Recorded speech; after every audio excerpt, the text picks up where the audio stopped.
All right. Hi, everybody. Back again with another one for you today. It's going to be Gideon from X Force. It's going to be pretty cool. This card should go pretty quick, I hope. We're going to find out. Bear with me just a second. Uh, Doing a share real quick. Per request of everybody over on the page. So that everybody can see this thing. And there we go. All right. Making sure the camera's good. Looks like everything's going to be all right. Okay. Sorry about that. Just wanted to make sure everything was cool. Yeah, this character's wild. Uh, he has the mutation ability to face off with anyone that he challenges or challenges him and mimic their powers. So, and unlike Rogue or other mimicking characters like that, he doesn't have the ability to absorb their power, but he mimics it. So it is a true duplication of their power. So once they strike him with it, he has the ability to bust out and basically own it. And he's got invulnerability because of that, because he wants to be able to use it. So he's genetically enhanced to where he can go on and take the strike and then absorb it and use it back at his opponent at his leisure, which he's also well known for being almost like a kingpin type of character, so that he's got that whole thing going on, and it's all up in your face. He's in everything business wise in Marvel. He's very underutilized since the 90s, and I don't know why that is. It's just one of those things. This guy makes a great supervillain, plain and simple. I mean, he is Marvel's equivalent to DC's Lex Luthor, if you think about it, because Lex Luthor would always compromise the heroes that he fought, especially Superman, by diminishing their power by balancing it out in some weird scientific way. And with that mutation that he has, it works perfectly into that format and formula to where he could just dominate pretty much anybody that he fought. I mean, the guy knocked out Colossus in the X-Force comics when he crossed over with the X-Men. It had an issue to where they went toe-to-toe, and it was the early 90s where X-Force was huge. Rob Liefeld was drawing them at the time, and I believe it was a later issue with Greg Capullo where it crossed over with the X-Men, and they just hammered it out. But don't hold me to that, though, because I'm not sure if it was a Capullo issue or not. I don't know. It might have been a Liefeld issue. It's been a long time since I've looked at those books, but I have them all, but it's been a long time since I pulled them out and looked at them, to make references. But anyway, yeah, they went toe-to-toe and ended up, I smudged the card there. They went toe-to-toe, and he knocked him smooth out with a massive uppercut. It was a beautiful shot.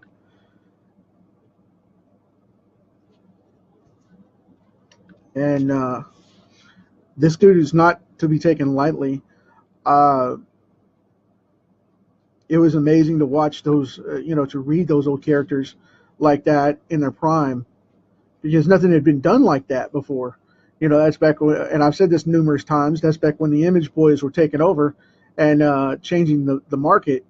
But then again, it had its par for course in the negative manner too, because everything was a big, boom, here's a shot type of deal. And it choked out the stories because everybody was wanting to do mass production eye candy at that point, as I call it, and lost track of a lot of great stories that way. But some of those books really held up. A lot of the X-Force stuff was fun. A lot of the X-Men stuff was fun back then.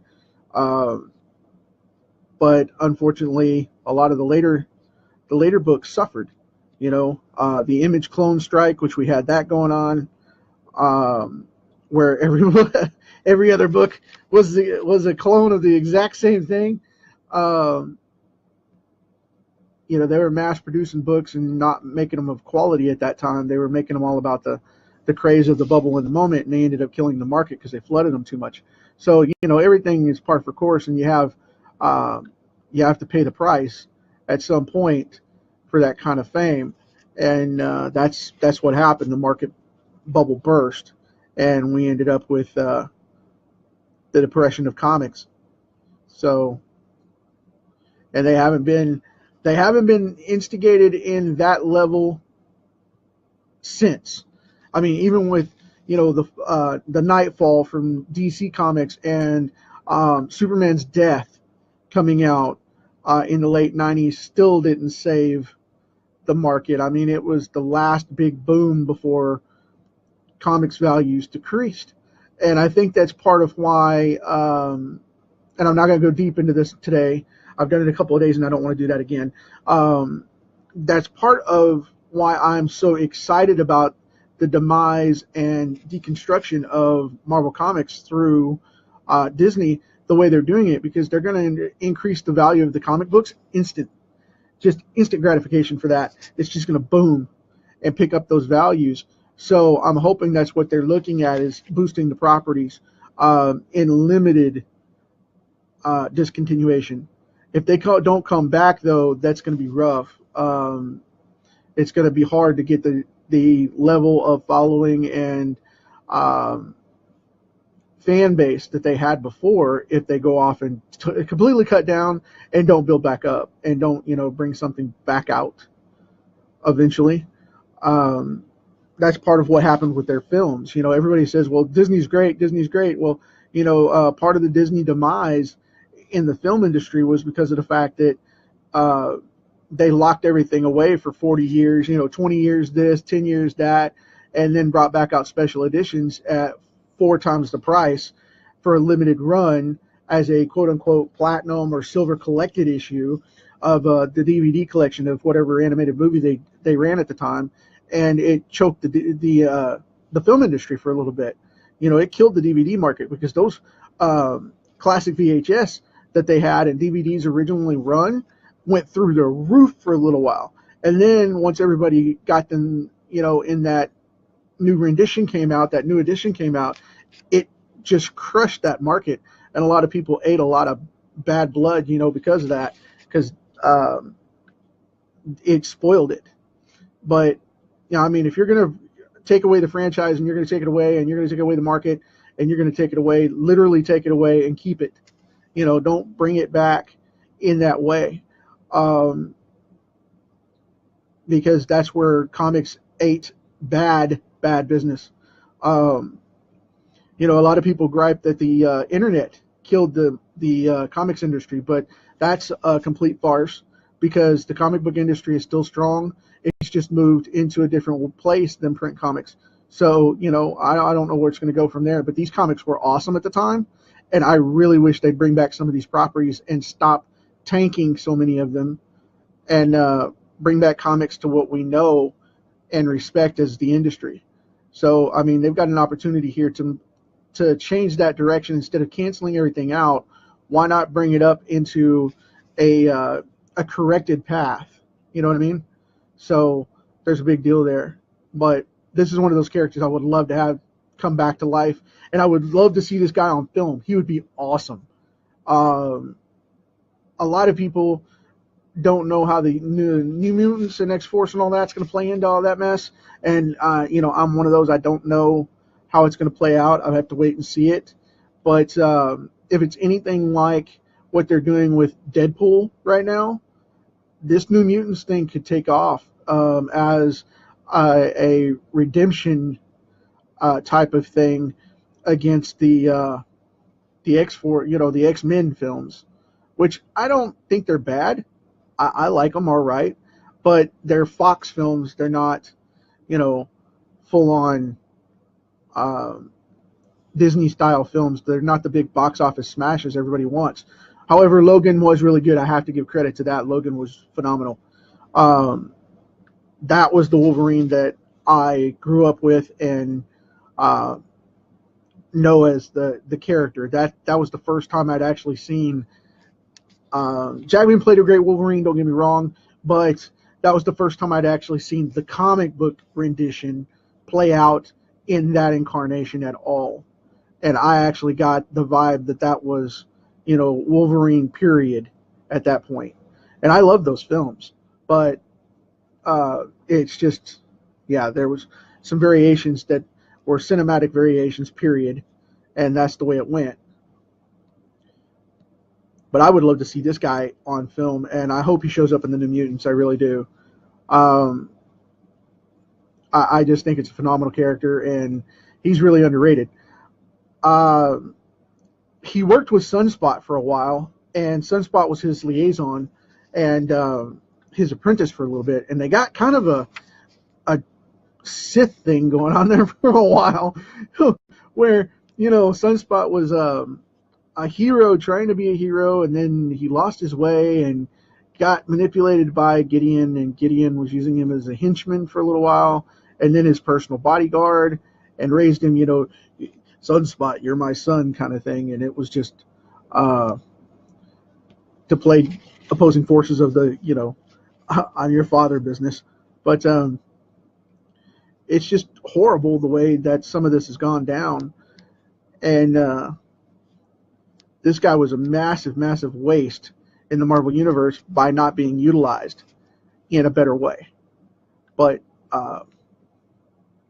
they claim to know better than we do as fans as to what we want, so we'll see where it goes from there. But it is what it is. I'm going to cut in some of this hair here, and I'm trying to do things a little different. So what I'm going to do is I'm going to switch over to this 3. This is a 0.3, by the way. Tiny, tiny little lid. I'm going to switch this over, and I'm trying to do, everybody says my inking's really heavy, and that they want to see me do some different scaling in the finishes. So I was like, okay, cool. We can do that. I'll try to do, as long as I don't snap it all off because I'm heavy-handed. See? Told you. I'm trying to keep it close to the tip here. But, yeah, I'm trying to do finer lines in the background, and, wow, this card's really rough on that lead, and vice versa. But, anyway, yeah, I'm trying to get finished gradations and finer line work involved in what I do so that I can pull it off. This card's really dragging this lid, but we're going to make it work. That's a challenge. I like it.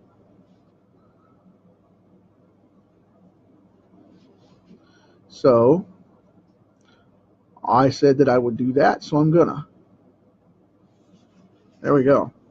Now this ponytail, his ponytail looks awkward because it doesn't look like hair. It almost looks like a tail. And it always has. And I mean, it doesn't matter if Jim Lee, it doesn't matter if Jim Lee draws it. It doesn't matter if George Lopez draws it. It doesn't matter if, Tom Cruise comes out of acting and draws it. George Lopez, the comedian, yes, I did mean him. It doesn't matter who's drawing it. It always looks like a tail. It's weird because his hair is very, very, I'll just use a finer stroke here on this one. Gonna get back to the 5 so I can get this done. I'm wasting my lead there because this card just eats it up. But anyway, it just looks like a tail instead of, maybe it's the length of it. I don't know. That's just something, no matter, like I said, no matter who draws it, it always tends to look that way. And I have to draw it this way as well to make it look like his signature hair, but I want to keep the lines far enough apart that it doesn't look reptilian. It looks like hair, So if you're drawing this guy, take that into consideration because his hair is strange. Maybe that's one of his mutations. I don't know.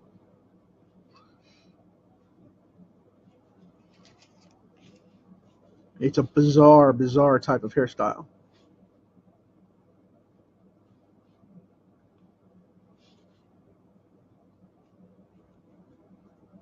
So, with this character, like I said, I'm hoping to see him come back in the movie. Um, but he used to run with a character called Black Tom, and I don't know if they had a name for themselves or not. But in the '90s, this crew of mutants used to run around together. There was Strife, which was Cable's clone, or vice versa. You never know for sure. Um, I don't even know if he was a twin. I think he was a clone. And there was an issue with all of them in it, and it had Gideon, Sunspot, Deadpool. It had Juggernaut, and I believe Strife was the last one. And a character that ran around with Strife all the time by the name of who was it? Zero. Zero. Yeah, he had a solid white suit and had a big black zero in the middle of his face, and that was the extent of it. So yeah, thought that was pretty cool. That character always creeped me out though, because he never said anything, and he was always, with his face all covered up and whatnot. You couldn't tell, and he was a strange cat, but whatever works. I'm going to kind of put that button a little off because of the fact that it's mashed in the back of this chair here. We'll be able to see in just a minute. Because I'm going to put him in an executive chair. And I thought about putting him in a suit at first, but I wanted it to hold the charisma of the character itself. And his costume is just freakishly sharp. He's got that old school, almost a samurai feel to him. Put the top of that cushion in there. There we go. That doesn't look so bad. Now what I'm going to do is I'm going to go in and draw in these buildings back here, because there's a skyline right there. I want to make sure I've got everything the right angle here. So I'm going to draw in this window frame right here. Looking over to make sure you guys can see this.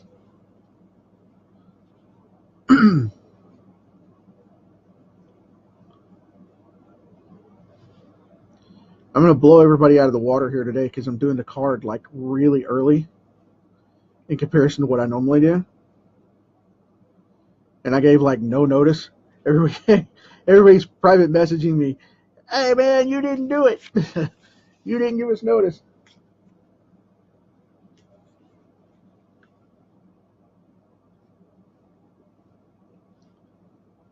That's all right. That's all right.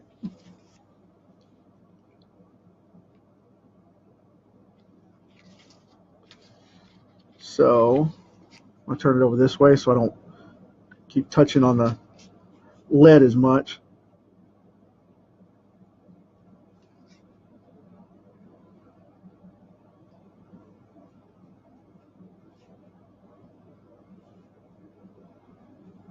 These are those big bay windows that you have in an executive quarter. Kind of a corner office type of deal. Downtown industrial landscape. Commercial properties kind of deal.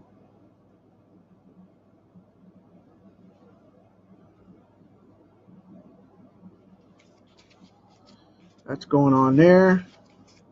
Now we're going to have, I need to put that backdrop back there. Now drawing this cloud here as it goes through.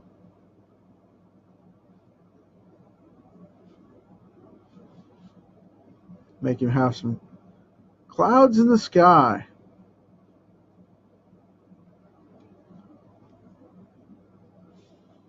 All right.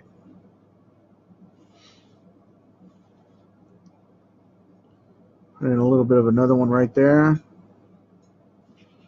Kind of hold up and hold off a little bit. And now I'll put another one back down here just to show a little bit more off in the background.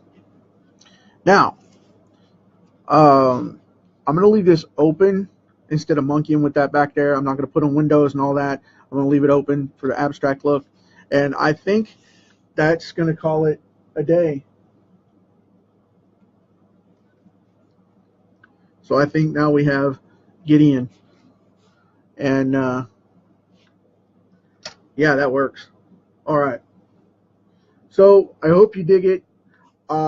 Tomorrow, I've got a cool one coming up from DC. It's going to be a classic one. And if you're a Lobo type fan, you guys are going to really dig this one. It's going to be the Blue Devil.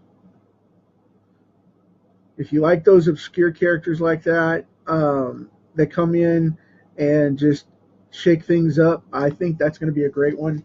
We're going to go from there. And that'll be it for right now. Thanks for hanging out with me, and we'll check it out again tomorrow. That's going to be a wrap for today. Thanks.